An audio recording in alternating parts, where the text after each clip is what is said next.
Hello सभी बच्चे ध्यान दें। आज हम न्यूटन्स लॉ ऑफ मोशन में पढ़ाएंगे apparent wait in the lift. यहाँ ध्यान दीजिए, ये हमने 3 चित्र बनाए हुए हैं लिफ्ट के, जहाँ पर हम ये स्टडी करेंगे कि लिफ्ट के अंदर किसी व्यक्ति का एपरेंट वेट क्या होता है। यहाँ पर एक व्यक्ति लिफ्ट के अंदर खड़ा हुआ है और लिफ्ट के बॉटम में एक वेइंग मशीन रखी हुई है।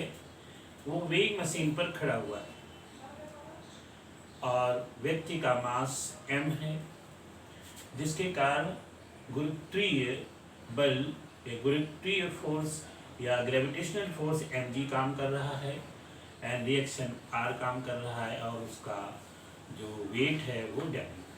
तो सबसे पहली कंडीशन है इसकी, यहाँ पर number first, when lift is stationary, यानी लिफ्ट रुकी हुई है। जब लिफ्ट रुकी हुई है तो equation of motion F is equal to होगी mg minus r। Since lift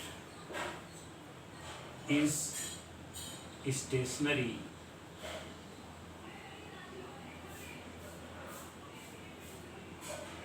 therefore F is equal to 0। यानी उस पर कोई फोर्स कार्य नहीं कर रहा है, तो 0 is equal to mg minus r और r is equal to mg और r is equal to mg and weight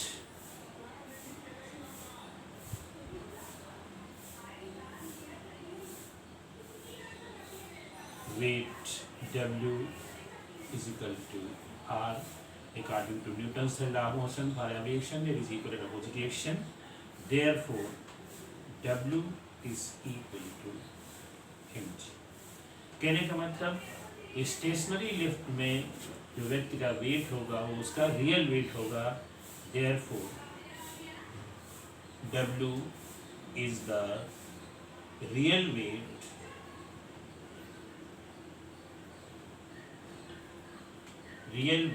of the man।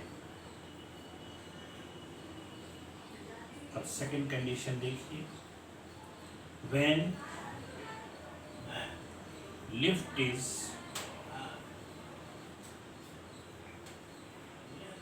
going up with an acceleration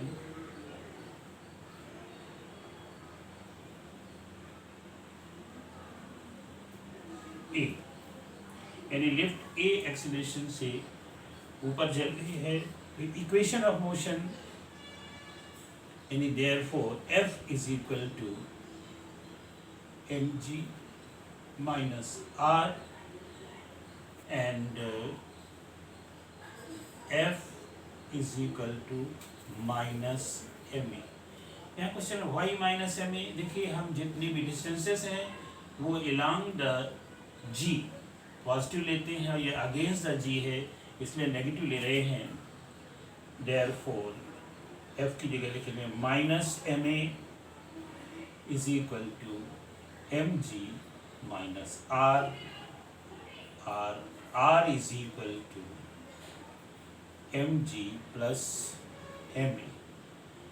m common ले लें तो ये g प्लस a, और इसको देख के पता चलता है कि वेट बढ़ जाएगा, यानी और r की जगह w लिख देंगे, w is equal to m, ऐसे भी समझा सकते mg प्लस ma। यानी यहाँ पर है therefore apparent weight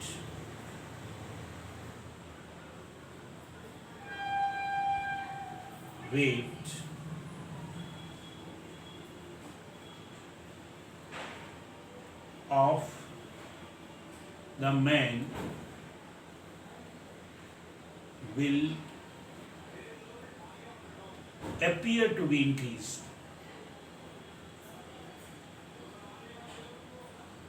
To be increased.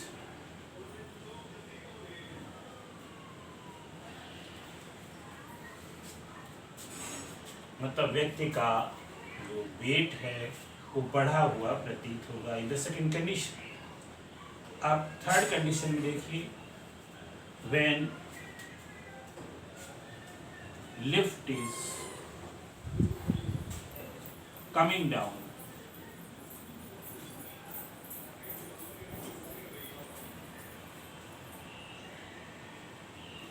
यानी लिफ्ट नीचे की ओर आ रहा है,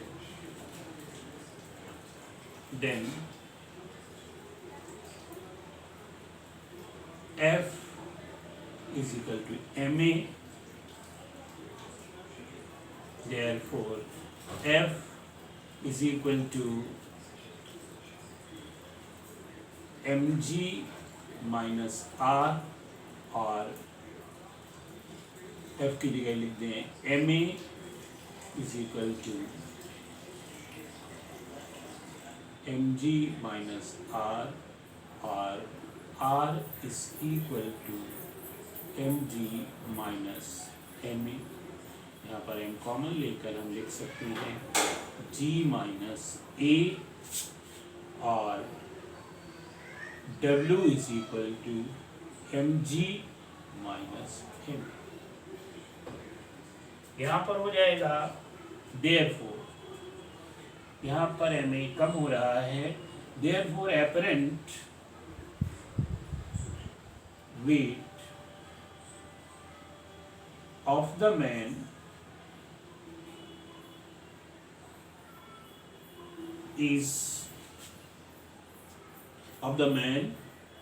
will appear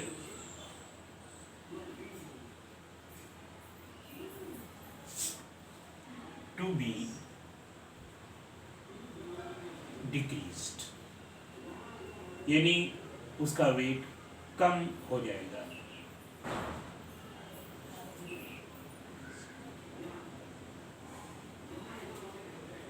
ये इसकी यहाँ सेकंड कंडीशन थी, ये नॉट सेकंड, ये थर्ड कंडीशन थी। अब इसके बाद देखिए, पहले रेस्ट, इसके बाद गोइंग अप तो वेट बढ़ जाता है, इसके बाद कमिंग डाउन वेट घट जाता है। अब इसकी फोर्थ कंडीशन है, if rope of the lift is broken,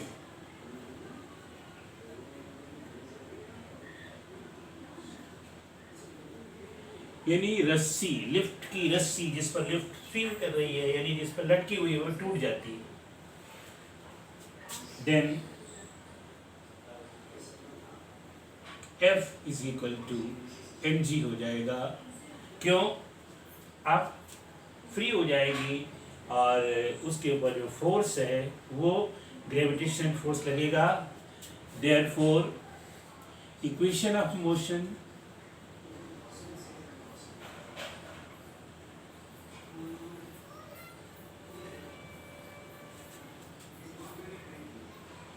will be F is equal to mg minus r, और in place of F यहाँ हो जाएगा mg is equal to mg minus r, और r is equal to mg minus mg is equal to 0, यानी reaction 0 हो जाएगा, therefore W is equal to 0, यानी weight of the man will be 0, यानी जो reading of the weighing machine will be 0। क्यों?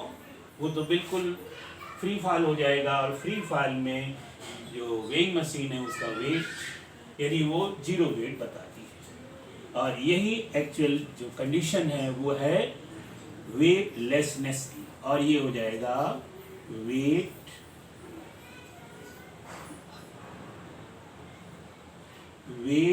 Weightlessness.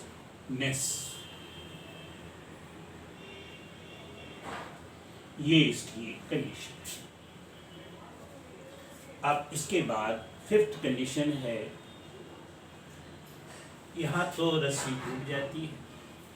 अब condition है कि मान लीजिए लिफ्ट इतनी तेज एक्सीलरेट हो रही है कि उसकी value acceleration due to gravity से ज़्यादा है, यानी if,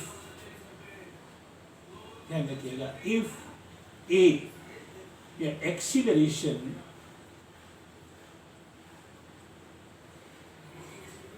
A is greater than G, then F is equal to mg minus r, और यहाँ पर F की जगह लिखेंगे हम r ma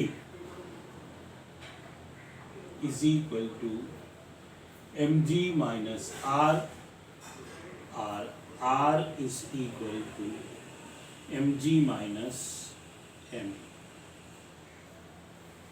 ध्यान दीजिए, और W is equal to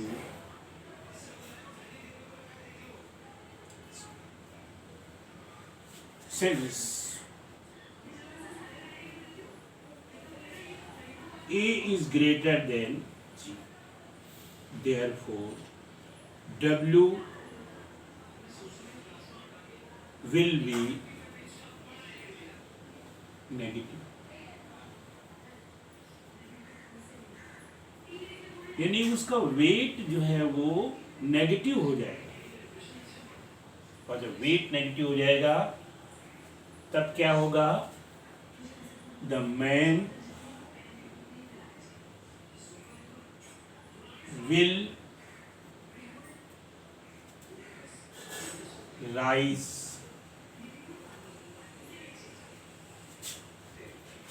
and stick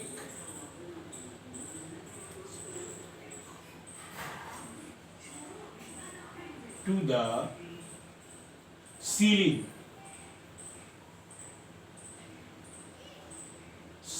of the lift।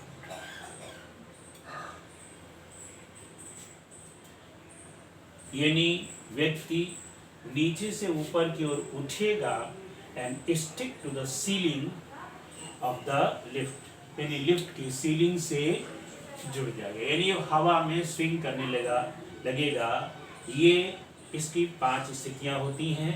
सभी बच्चे ध्यान से इसको समझ लें और इसको रिवाइज कर लें। अगर कोई डाउट है तो दोबारा इसको पूछ सकते हैं।